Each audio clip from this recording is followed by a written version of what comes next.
We're moving into the third section of the grounding of the metaphysics of morals. So this is really the section that deals the most concretely with the freedom and autonomy that is at the heart of Kant's moral theory. And it makes it more difficult because Kant is now hitting up against what he considers to be the limits of reason.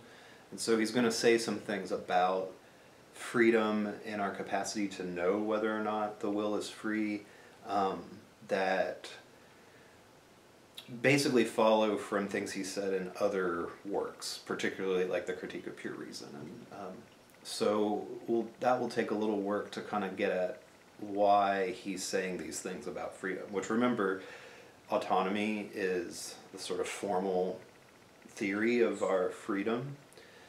The ability to self-regulate, to self-govern. And so the implications of this metaphysics of freedom are significant for Kant's moral philosophy, right? We need to at least have reasons to think that we are free from a practical standpoint, right?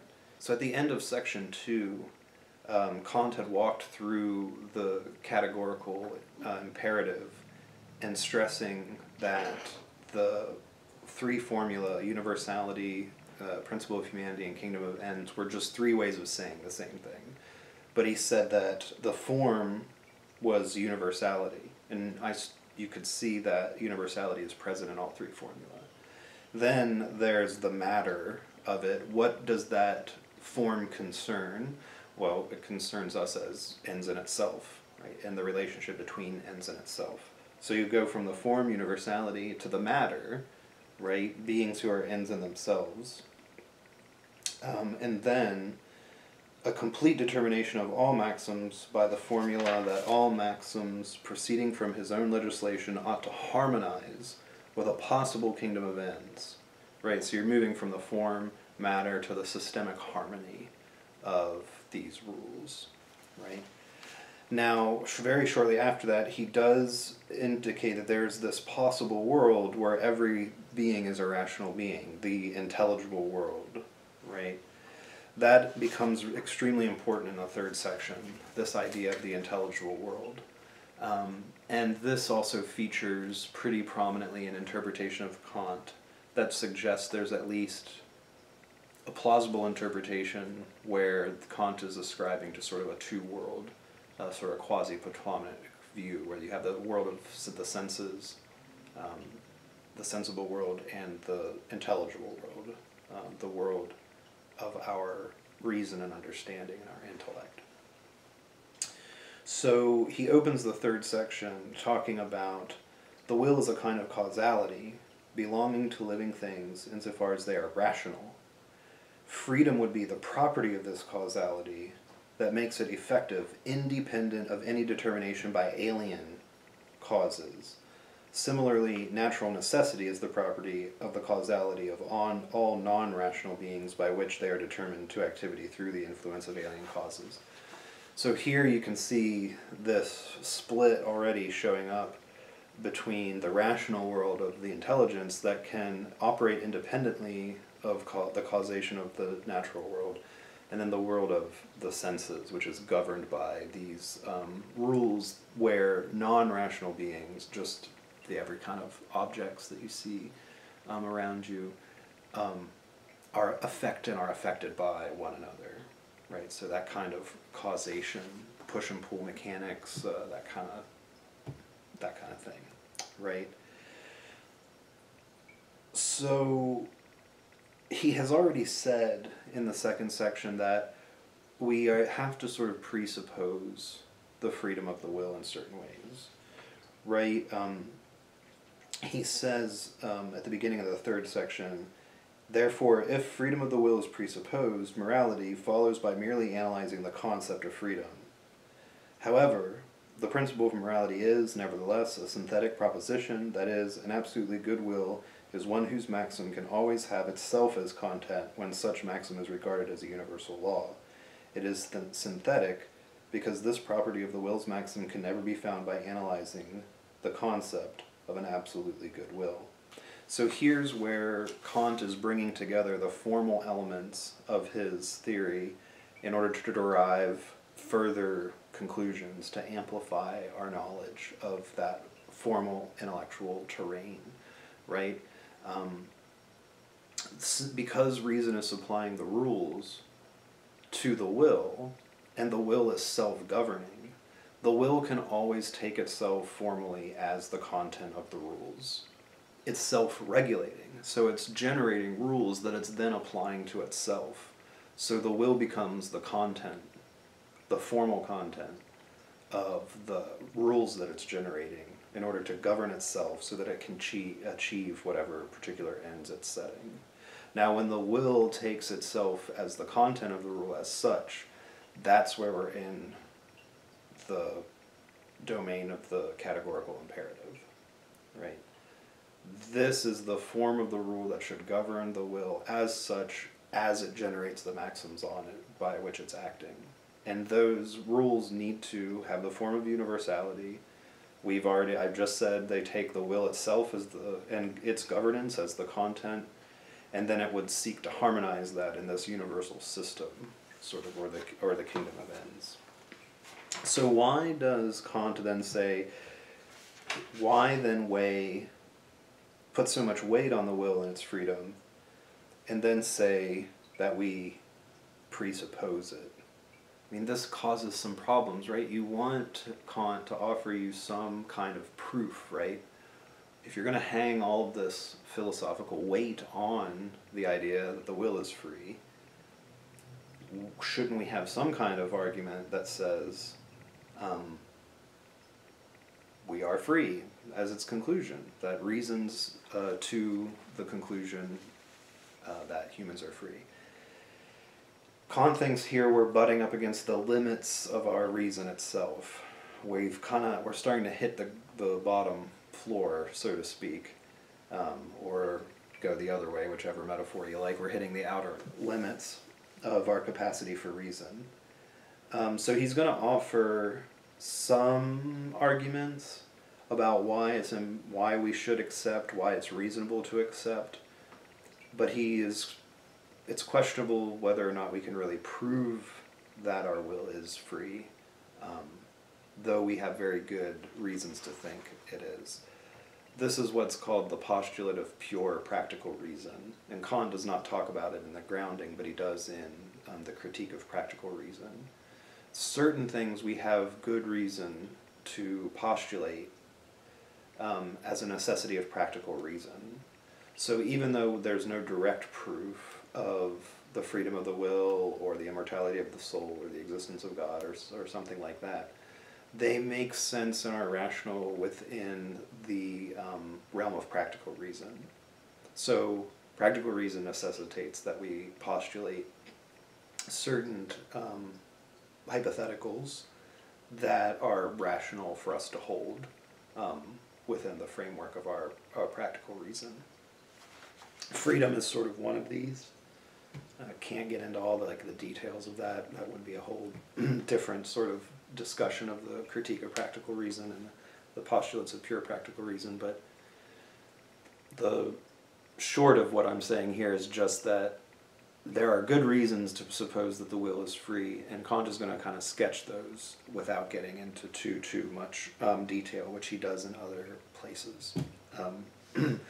Metaphysics and Morals, Critique of Practical Reason, and so on.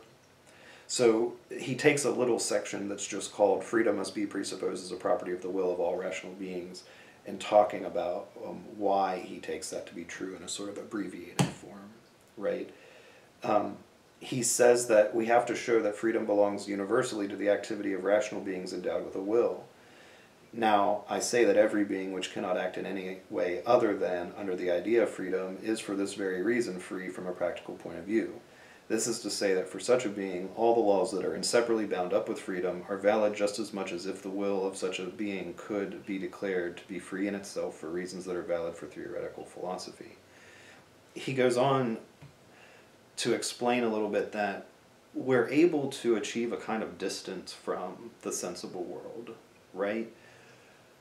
So he views that there is one set of causal relations functioning in the sensible world, but then rational beings have this capacity to take a step back, observe the operations of the sensible world, make predictions and calculations and plans and foresee certain probable outcomes of those relationships, and then act in relation to that from principles of reason that they're using it to observe and decipher and interpret what they're seeing in the sensible world.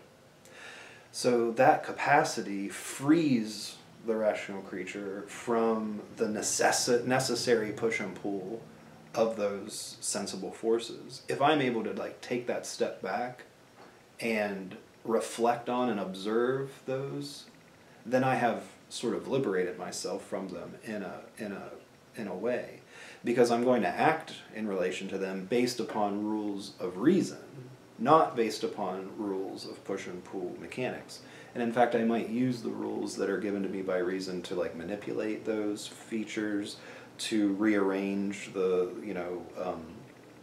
objects in the world in order to affect different outcomes, thanks to the causal relations I'm able to decipher, thanks to my capacity for reason and so on, right? So this step away from the sensual into the realm of the intelligent, into that rational space of intelligibly being able to interpret and decipher what I'm observing, right? So this constitutes a kind of practical proof for Kant. He says, a practical reason, or as the will of a rational being, must regard itself as free, which is to say that the will of a rational being can be a will of its own only under the idea of freedom, and that such a will must therefore, from a practical point of view, be attributed to all rational things. We have a kind of practical capacity to view people as doing things freely, of their own will. Nothing forced them to. Their hand there's not held at gunpoint, or their hand isn't forced, or anything like that. We can show people an array of things, and they act as if they're choosing under this, and the only way that makes sense for Kant is under this presupposition of freedom, which again allows them to take that critical distance from the world of the senses in order to evaluate it and then make decisions based upon that evaluation. Now, humans aren't doing this all the time. We do make impulsive decisions. I mean, that's hardly really a decision, according to Kant, because you're just driven by a tendency or an impulse or something like that. But when you do stop to reflect on the world, and you sort of are able to lay out possibilities and probabilities, and then you choose from among them after a process of deliberation, that is an authentic choice that has been taken from this rational position separate from the world of the senses. And Kant even says that really we must treat rational beings as intelligent, that we reside mostly in that intelligible realm, right? We do appear as objects in the world through our body. We are, again, through the body, susceptible to the causal flow of the world. If you throw something at me and it strikes me, it will hurt, it will cause a bruise. There's certain causal forces at work. My body ages and so on. I'm subject to certain deterministic causal roles of nature insofar as I'm a body that appears as an object in the world. But again, my body is the thing that allows me to affect my will into the world. So from the position of being a will, this is really this is our essence, right? Our primary feature for Kant is to be this thing that is an end in itself, that has a will, that can self-govern and self-regulate. I can control my body through these things. This is the kind of causal efficacy that the will has, and so on. So Kant really thinks that our eggs go in the intelligible basket. That's what is most essentially us. You can see this kind of latent Cartesian dualism here, that I am primarily a thinking thing, as Descartes would have it. I think Kant is on a similar track as that by laying this emphasis. He just says, a rational being must regard himself qua intelligence as belonging not to the world of the sense, but to the world of the understanding. So there's just more emphasis. Kant isn't denying our participation or the importance of our presence in the world of senses. But it seems, as a rational being who can self-govern, who is a will that is an end in itself and is capable of a good will by following the categorical imperative, certainly I think emphasis lies.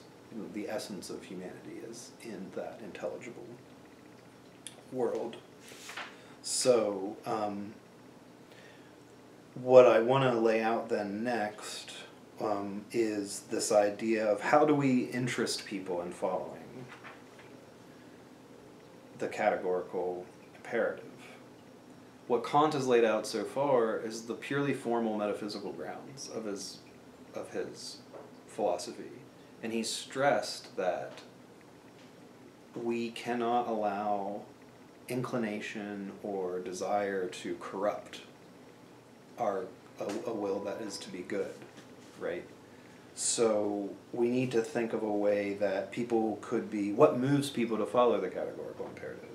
If motive and tendency and desire are potentially corrupting forces, it becomes sort of a problem when I think about what motivates me to follow the categorical imperative. Why would I submit myself to a law that's purely formal and follows from pure principles of reason and all this kind of stuff, right?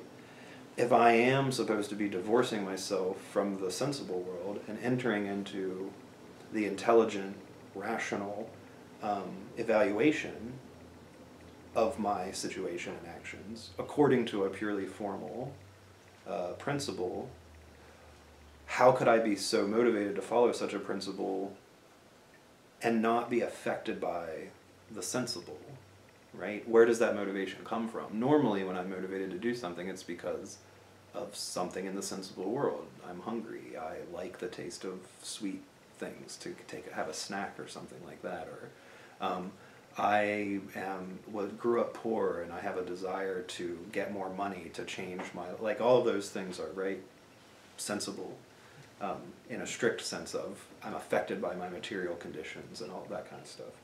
So if I strip all of that stuff out of the consideration and I divorce myself totally from those in order to enter again into this abstract consideration from the intelligible point of view, where do I find the motivation to submit myself to the laws given in the categorical imperative? Okay, so that will be the subject of the next video, and we are fast approaching this sort of end of Kant's grounding for the metaphysics of